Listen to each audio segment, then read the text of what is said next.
Wendigo is strong, but I have my magic gun. Be sure to subscribe to my channel.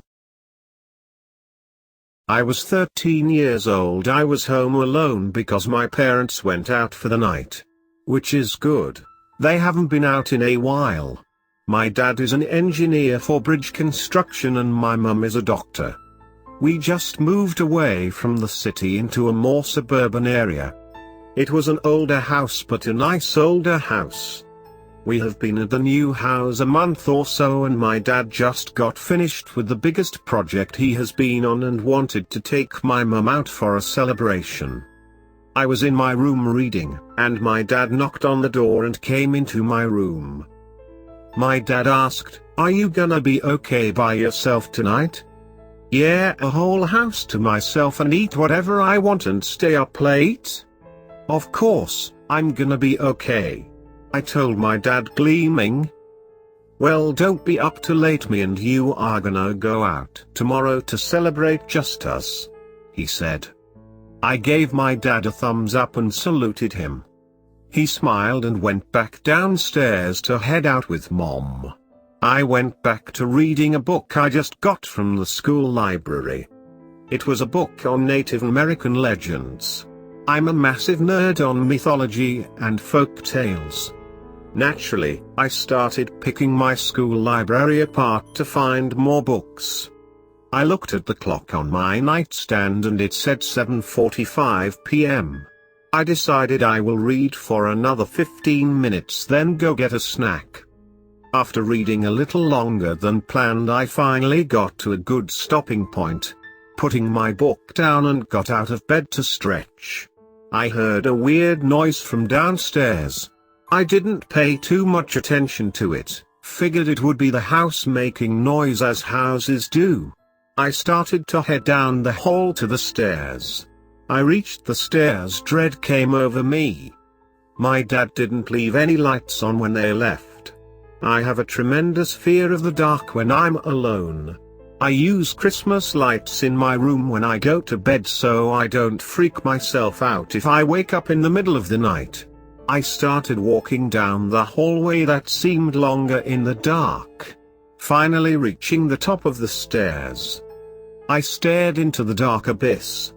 Trying to let my eyes adjust and trying to keep myself from freaking out. I made my way downstairs one step at a time and moving very slow so I don't trip. I made a mental note to remind my dad to put a light or something over the stairs. I got to the last 3 steps, and I could see the light switch on the wall in front of me to light up that hallway into the living room. Since I have been in the complete dark for a few minutes now, I couldn't keep my brain from freaking out, so I jumped to the switch and flipped it on. With a wave of relief, the hallway lit up like they were floodlights. When the lights lit up, I heard glass shattering and multiple bangs. I froze in terror and let out a shriek. I heard footsteps.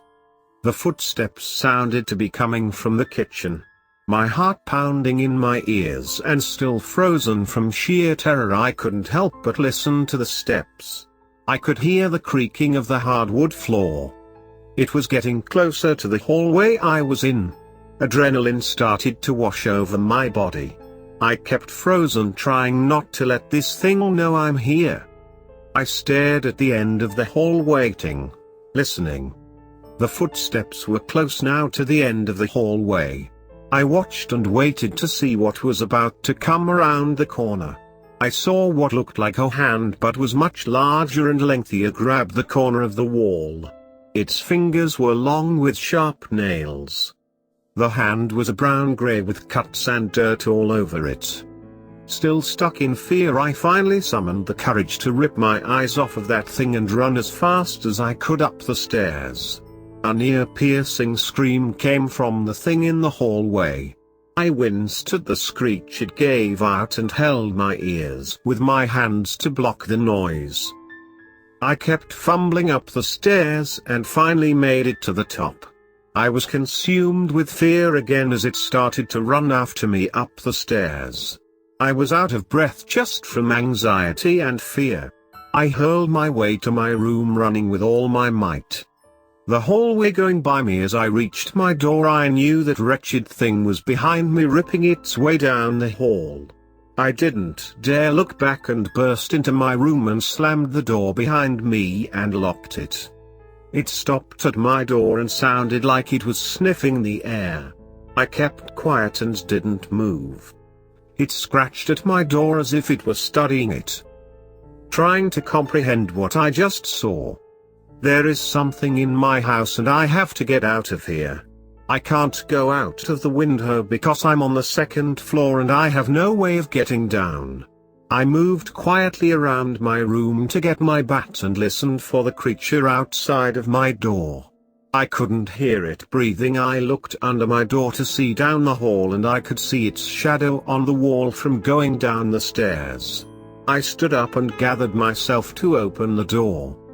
I cracked the door to peek again and stared for a few minutes and didn't hear or see anything. I walked silently down the hall. My heart pounding in my ears made it harder to hear for any sounds. I reached the corner and looked down the stairs to see. I was expecting to see whatever it is to be looking at me with hunger. I didn't see the creature. I made my way down the stairs. I went down the hallway toward the living room.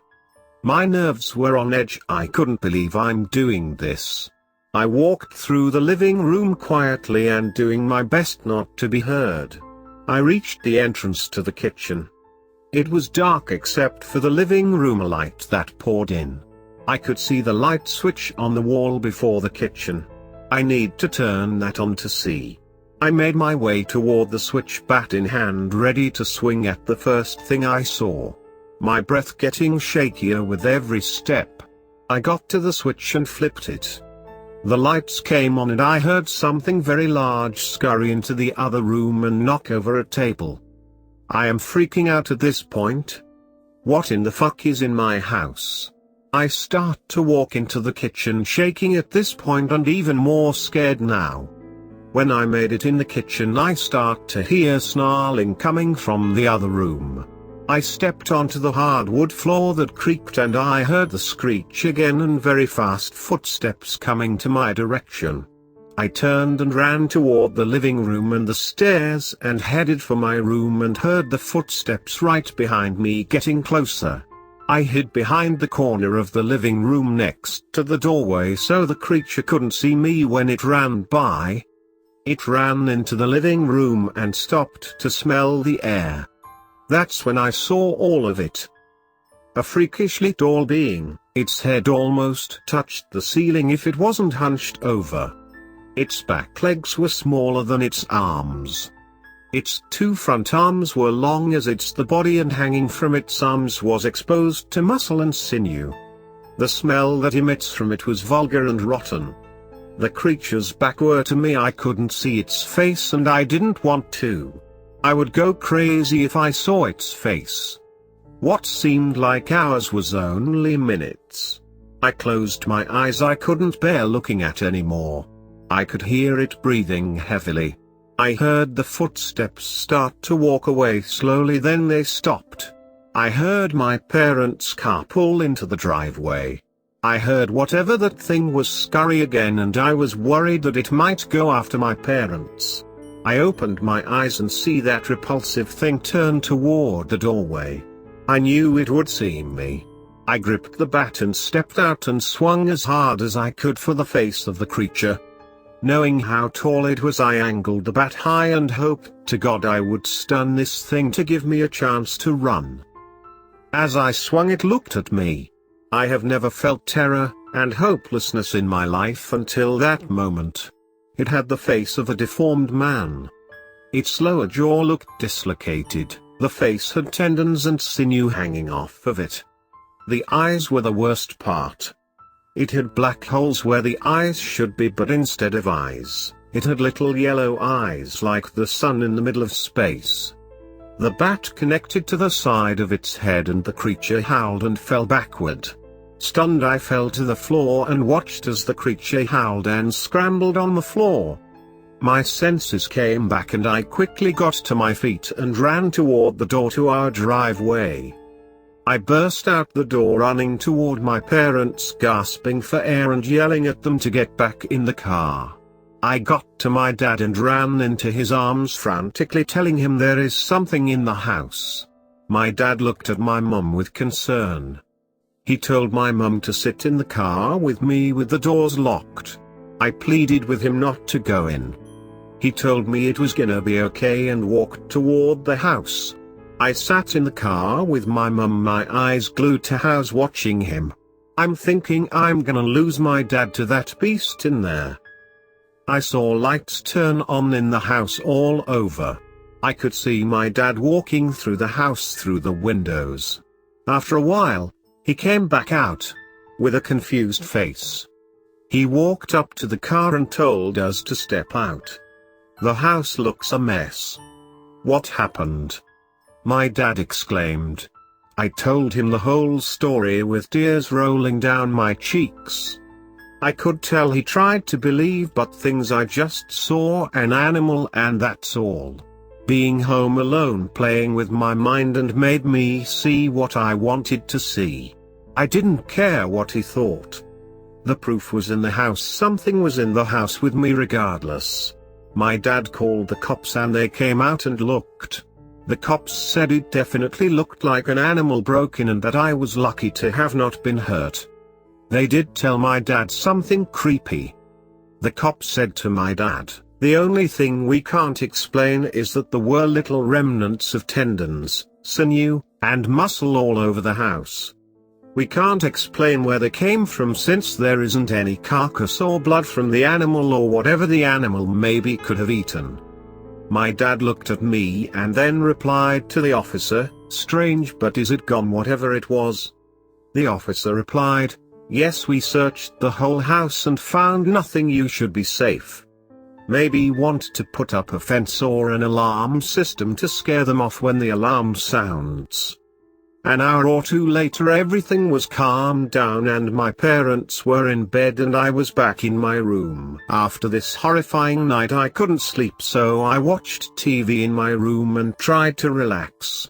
I looked around my room to see if the thing came in here, but seems it didn't.